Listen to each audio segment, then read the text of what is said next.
Hello and welcome students, আশা করি তোমরা সকলেই খুব ভালো আছো। জ্ঞানজ্যোতি কোচিং সেন্টারের পক্ষ থেকে তোমাদের সবাইকে আরো একবার স্বাগত। তো আমি মীরা ম্যাম, আমি আজকে তোমাদের সেমিস্টার থেকে বাংলা সাবজেক্ট থেকে আবার একটি নতুন টপিক নিয়ে চলে এসেছি। আজকে আমি তোমাদের সঙ্গে যেটি আলোচনা করব সেটা হচ্ছে চৈতন্য জীবন সম্পর্কে সংক্ষেপে আলোচনা করব। এই মহাপ্রভু যে চৈতন্য আছে তার জীবন সম্পর্কে আমি সংক্ষেপে আলোচনা করব। তো আলোচনাটি শুরু করার আগেই তোমাদের ছোট্ট করে একটা ইনফরমেশন দিয়ে দিই। বোর্ডের কর্নারে তোমরা দুটো নাম্বার দেখতে পাচ্ছ, এটা হচ্ছে আমাদের জ্ঞানজ্যোতি কোচিং সেন্টারের হেল্পলাইন নাম্বার। এখানে তোমাদের অনলাইনে ক্লাস করানো হয়, তার সঙ্গে নোটসও দেওয়া হয়। তোমরা যদি অনলাইন ক্লাসে যুক্ত হতে চাও এবং নোটস পেতে চাও তাহলে অবশ্যই এই নাম্বার দুটির সঙ্গে যোগাযোগ করো। তাহলে বেশি কথা না বাড়িয়ে আমি আমার বিষয়টি শুরু করছি। প্রথমেই বললাম আজকে তোমাদের সঙ্গে আমি যেটি আলোচনা করব সেটা হচ্ছে চৈতন্য জীবন সম্পর্কে আমি সংক্ষেপে আলোচনা করব। তো প্রথমেই বলি যে মহাপ্রভু চৈতন্য যিনি আছেন তিনি আসলে কে। বাংলা মধ্যযুগে বাংলা সাহিত্যের ইতিহাসে এক বিশাল আলোড়ন সৃষ্টি করেছিল এই মহাপ্রভু চৈতন্য।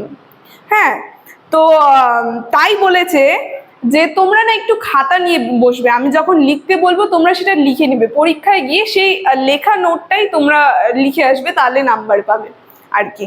তোমরা একটু খাতাটা বের করে কপিতে লিখে নিবে, তাহলে তোমাদেরই সুবিধা হবে।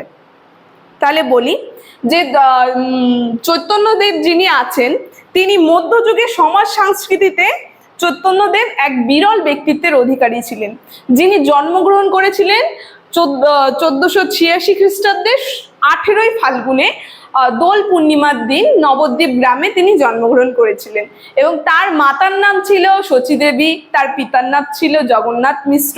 তো তিনি তার সম্পর্কে যদি আরো বলি, তিনি 48 বছর জীবিত থেকে যে বাংলা সাহিত্যের ইতিহাসে এক বিশেষ পরিবর্তন এবং এক উজ্জ্বল স্থান অধিকারী করেছিলেন আর কি, উজ্জ্বল স্থান আলোড়ন সৃষ্টি করেছিলেন, তিনি ছিলেন এই মহাপ্রভু, যাকে ঘিরে বিভিন্ন বৈষ্ণব কবিরা বিভিন্ন পদ ছন্দ রচনা করেছিলেন। তো সেই একটা অধ্যায়। তাহলে শুরু করছি আমি আলোচনাটা, তোমরা এখন লেখা শুরু করবে, ঠিক আছে? তাহলে আমি বলছি, মধ্যযুগে সমাজ সংস্কৃতিতে চৈতন্যদেব এক বিরল ব্যক্তিত্বের অধিকারী। মাত্র 48 বছরের জীবিত থেকে বঙ্গদেশে এক আলোড়ন সৃষ্টি করতে সক্ষম হয়েছিল। তিনি কিন্তু বেঁচে ছিল শুধুমাত্র 48 বছর, কিন্তু তার ঘটনা এবং তার জীবন কাহিনী এতই রহস্যময় বা এতই মানে আর কি সুন্দর আর কি, এতই বিষয়বস্তু এতই গভীর, সেটা নিয়ে বিভিন্ন বৈষ্ণবরা বিভিন্ন গ্রন্থ রচনা করেছেন। এই নিয়ে এক সাহিত্যের বিশেষ স্থান পরিবর্তন হয়েছে। তো তাই রবীন্দ্রনাথ ঠাকুর লিখেছেন যে বর্ষা ঋতুর মতো মানুষের সমাজে এমন একটা সময় আসে যখন হাওয়ার মধ্যে ভাবের বাষ্প প্রচুর পরিমাণে বিচরিত করিতে থাকে। চৈতন্যদেবের পরে বাংলাদেশে সেই অবস্থায় আসিয়েছিল, মানে চৈতন্যদেব যখন জন্মগ্রহণ করেছিল, জানো হাওয়ার মধ্যে যেরকম ঋতু কি হয়, বর্ষা ঋতুতে যখন বৃষ্টি হয় সবকিছু ভিজিয়ে দিয়ে চলে যায়, তেমনই চৈতন্যদেবের কথা রবীন্দ্রনাথ ঠাকুর উল্লেখ করেছেন যে হাওয়ার মধ্যে যেন মানুষের ভাব, মানুষের অনুভূতি বাষ্প আকারে পরিস্ফুটিত হচ্ছিল। তো তাই বলেছে যে চৈতন্যদেব, আমি দেখো এখানে লিখেছি একটু, তোমরা এখনো লিখে নাও। চৈতন্যদেব 1486 খ্রিস্টাব্দে 18ই ফাল্গুন মাসে দোল পূর্ণিমার দিন নবদ্বীপে তিনি জন্মগ্রহণ করেছিলেন। তার পিতা ছিলেন জগন্নাথ মিশ্র এবং মাতা ছিলেন শচী দেবী। তার দাদার নাম ছিল বিশ্বরূপ, এটা কিন্তু গুলাবে না, ঠিক আছে? তার দাদার নাম বিশ্বরূপ এবং তার নাম ছিলেন বিশ্বম্ভর। তো তার ডাক নাম আবার কি ছিল? তার ডাক নাম ছিল নিমাই।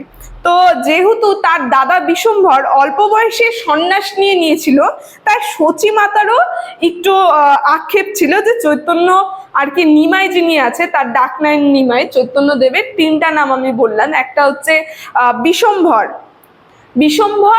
আর আরেকটা হচ্ছে নিমাই। তো নিমাই যদি ছোটবেলা থেকে যদি আগে সন্ন্যাস নিয়ে নেয়, এই নিয়ে শচীমাতার একটু সংশয় ছিল। তারপরে কি বলছে যে 24 বছর বয়সে তিনি কি করেছিলেন, কেশব ভারতীর কাছে এই সন্ন্যাস নিয়েছিলেন। চৈতন্যদেব নাম ধারণ করেন। প্রথমে তার নাম কি ছিল? প্রথমে তার নাম ছিল এই যে যেটা বললাম বিশ্বম্ভর। তার নাম ছিল প্রথমে বিশ্বম্ভর, তারপরে তার ডাক নাম হলো নিমাই, যেহেতু তিনি নিম গাছের নিচে প্রাণ পেয়েছিলেন, প্রাণ ফিরেছিল তার, বা সেখান থেকেই তার জন্ম হয়েছিল যদি ধরা যায় আর কি, সেখানে প্রাণ ফিরে পেয়েছিল সেই জায়গায়। তো তার ডাক নাম হলো নিমাই। আর পরে যখন তিনি কেশব ভারতের কাছে সন্ন্যাস গ্রহণ করলেন, তখন তার নাম, মানে হয় না একটা উপাধি পেয়ে যায়, তখন তার নাম হলো চৈতন্য, মহাপ্রভু চৈতন্য। তো তারপরে কি বলেছে, তারপরে বলেছে যে নিমাই ছোটবেলা থেকেই অত্যন্ত দুরন্ত ছিল। এই যে নিমাই, যে চৈতন্যদেবের আরেক নাম নিমাই, তিনি ছোটবেলা থেকে অত্যন্ত দুরন্ত ছিলেন। নবদ্বীপে ব্রাহ্মণ্য সমাজকে অত্যাচারের অতিষ্ঠ করে তুলেছিলেন চৈতন্য। নবদ্বীপে যে ব্রাহ্মণ্য মানে ব্রাহ্মণ সমাজ যেটা ছিল, সেটা কি করেছিল, সেই সমাজটাকে খুব অত্যাচারিত করছিল, মানে দুরিষ্ট করে তুলেছিল, অত্যাচারে অতিষ্ঠ করে তুলেছিল সেখানের মানুষকে। কিন্তু চৈতন্যদেব প্রথমে কি করেছিল, আমি যে এখন যে বললাম এটা কিন্তু ব্রাহ্মণের কথা বললাম, চৈতন্যদেবের কথা বললাম না। এখন তারপরে বলেছে যে চৈতন্য প্রথমে গঙ্গাদাস পণ্ডিতের টোলে অধ্যয়ন শুরু করে। এই চৈতন্যদেবের জীবন সম্পর্কে যদি আমরা অধ্যয়নটা দেখতে যাই, তিনি শিক্ষা কোথায় গ্রহণ করেছিলেন, যে গঙ্গাদাস পণ্ডিত যে আছে তার টোলে তিনি পড়াশোনা বলতে অধ্যয়ন শুরু করেন। অধ্যয়নের কিছুদিন পর লক্ষ্মীপ্রিয়াকে বিবাহ করেন। তিনি অধ্যয়ন শুরু করেন, সেইখানে তার কিছুদিন পর কি করেন, লক্ষ্মীপ্রিয়াকে বিবাহ করেন।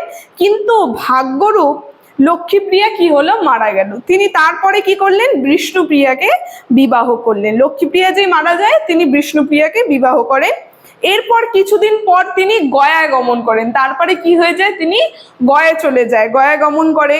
সন্ন্যাস গ্রহণের পর তিনি তীর্থ পর্যটনে মন সন্নিবেশ করেন। ঠিক আছে, মানে সন্ন্যাস গ্রহণ করার পর তিনি খালি বিভিন্ন তীর্থে যে আছে তীর্থ, সেখানে ভ্রমণ করছিলেন। তারপরে দাক্ষিণাত্যে গুজরাট, মহারাষ্ট্র ভ্রমণ করে বৃন্দাবনে যান। বিভিন্ন জায়গায় কি কি বললাম, গুজরাট, মহারাষ্ট্র, দাক্ষিণাত্য এগুলি ভ্রমণ করে তিনি বৃন্দাবনে যান এবং সেখান থেকে গৌড়ে আসেন। সেখান থেকে কি হয়, তিনি গৌড়ে ফিরে আসেন। আবার গৌড়ে এসে ইতিমধ্যেই চৈতন্যকে কেন্দ্র করে একটা পরিকর গড়ে উঠেছিল। যখন তিনি আবার ফিরে আসেন, মানে প্রথমেই যে বললাম, তিনি আবার গৌড়ে যখন ফিরে আসেন, তাকে কেন্দ্র করে একটা পরিকর গড়ে ওঠে। মানে তিনি গয়া গেলেন, সেখান থেকে আবার ফিরে আসলেন, ফিরে যখন এসেছিলেন বিভিন্ন তীর্থ ভ্রমণ করে, তাকে নিয়ে একটা পরিকর গড়ে উঠল। তো ষোড় গোস্বামী সহ জবন হরিদাস দ্বারা কৃষ্ণের নামে প্রচার ঘটেছে। তিনি যখন ফিরে আসলেন, তখন কি হলো, তীর্থ ভ্রমণ করে বিভিন্ন জবনদেরকে উদ্ধার করলেন, তার সঙ্গে কি করলেন, হরিদাসের দ্বারা কৃষ্ণ নাম প্রচার করলেন। জীবনের শেষ 18 বছর তিনি পুরীতেই ছিলেন। জীবনে যে তার শেষ 18 বছর তিনি তখন পুরীতেই ছিলেন।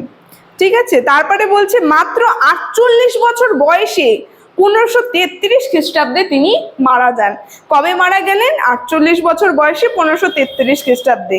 তার মৃত্যু নিয়ে নানা গবেষণা, নানা মত দিয়েছেন। মানে তার মৃত্যু নিয়ে যে সঠিক একটা গবেষণা বা সঠিক একটা বিচার, সেটা বেরোয়নি।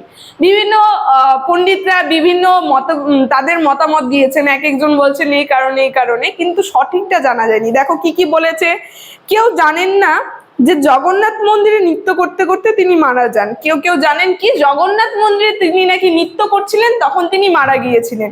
আবার কেউ কি বলে যে পুরী রথে ইষ্ট বিশ্ব হয়ে ক্ষত হলেন, কিছুদিন পর দেবাসন করলেন। মানে পুরী রথ যে ছিল, সেখানে ইষ্ট কবিশ্ব হয়ে তিনি কি করলেন, নিজের দেহ পরিত্যাগ করলেন। তারপরে আবার কেউ কি বলে যে দিব্য উন্মাদ হয়ে নদীতে তিনি নেমে পড়লেন। মানে উন্মাদ, কৃষ্ণ প্রেমে তো তিনি পাগল ছিলেন, সে পাগল উন্মাদ হয়ে তিনি কি করেছিলেন, নদীতে নেমে পড়েছিলেন।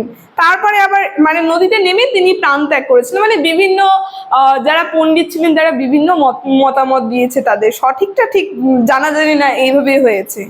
তো সে যাই হোক, মধ্যযুগের সমাজ সংস্কৃতিতে যে চৈতন্যদেব একটা জাগরণ এনেছিল, এই চৈতন্যের প্রভাবে মানসিকতাবাদের উন্মেষ ঘটেছিল। এই যে মধ্যযুগে তিনি এমন এক জাগরণ সৃষ্টি করেছিলেন, তার জন্মের পর এরকম এক জাগরণ হয়েছিল, যেটি মধ্যযুগের সাহিত্যে কি করেছিল, মানবিকবাদের উন্মেষ ঘটিয়েছিল, এক বিরাট অধ্যায়ের পরিবর্তন হয়েছিল।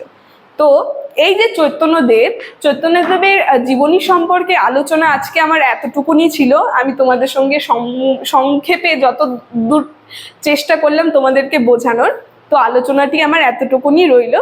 যদি ভিডিওটি তোমাদের ভালো লেগে থাকে অবশ্যই like, comment, share and subscribe করে দিও। Thank you.